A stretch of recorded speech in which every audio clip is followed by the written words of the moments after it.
Saudara-saudara sekalian, kali ini saya akan berbagi firman Tuhan dari Kejadian 50 ayatnya yang ke-20 yang berbunyi demikian, "Memang kamu telah mereka-rekakan yang jahat terhadap aku, tetapi Allah telah mereka-rekakannya untuk kebaikan dengan maksud melakukan seperti yang terjadi sekarang ini, yakni memelihara hidup suatu bangsa yang besar." Mungkin pernah mendengar kebiasaan seekor anak gajah kalau sudah terbiasa diikat di sebatang pohon, ketika sudah dewasa, sekalipun tali ikatannya dilepas, ia tidak akan kemana-mana karena merasa dirinya masih terikat dengan pohon tersebut.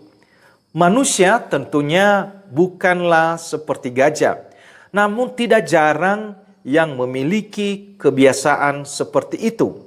Sekalipun sudah merdeka secara fisik, tetapi masih ada saja yang jiwanya tidak merdeka.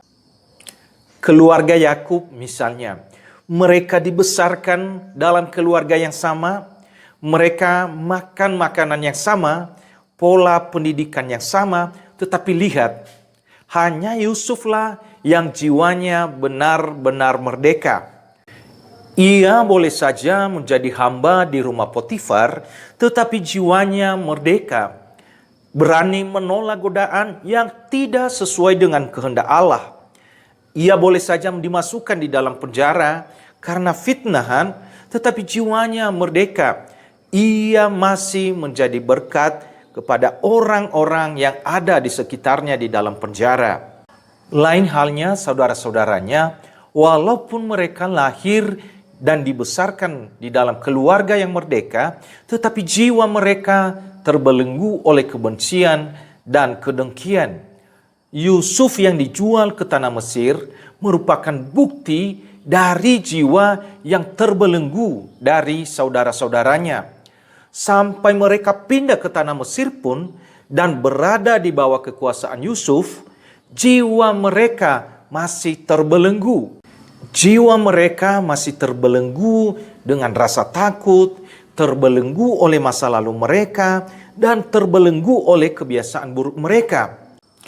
Ayat yang ke-15 berbunyi, ketika saudara-saudara Yusuf melihat bahwa ayah mereka telah mati, berkatalah mereka, boleh jadi Yusuf akan mendendam kita dan membalaskan sepenuhnya kepada kita segala kejahatan yang telah kita lakukan kepadanya.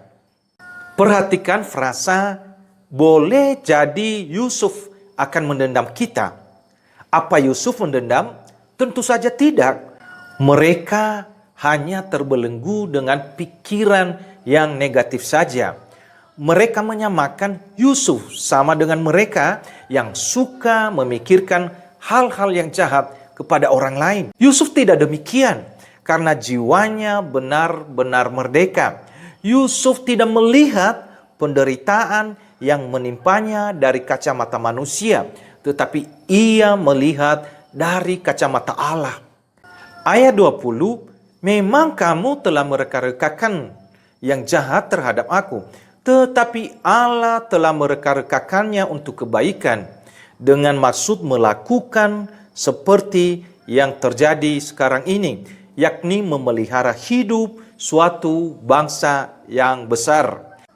Ini salah satu ciri jiwa yang merdeka, tidak melihat suatu peristiwa hanya dari perspektif manusia, tetapi melihat sesuatu dari perspektif ilahi. Yusuf tidak menggunakan kesempatan itu untuk balas dendam. Kenapa? Karena jiwanya merdeka. Hidupnya tidak mau dibelenggu oleh masa lalu. Ia tidak memelihara rasa sakit hati. Ia hanya melihat setiap peristiwa dari perspektif ilahi.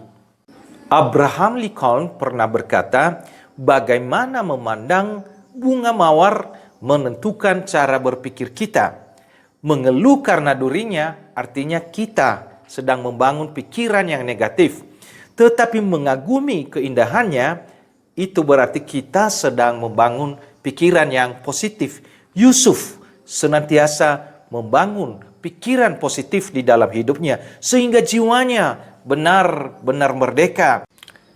Saudara-saudara sekalian, ingatlah selalu bahwa di dalam Kristus kita benar-benar telah merdeka. Sebab itu jangan biarkan diri kita dibelenggu oleh apapun juga. Jangan biarkan masa lalu dan keadaan sulit seperti sekarang ini membelenggu kehidupan kita, sehingga jiwa kita benar-benar merdeka. Tuhan memberkati.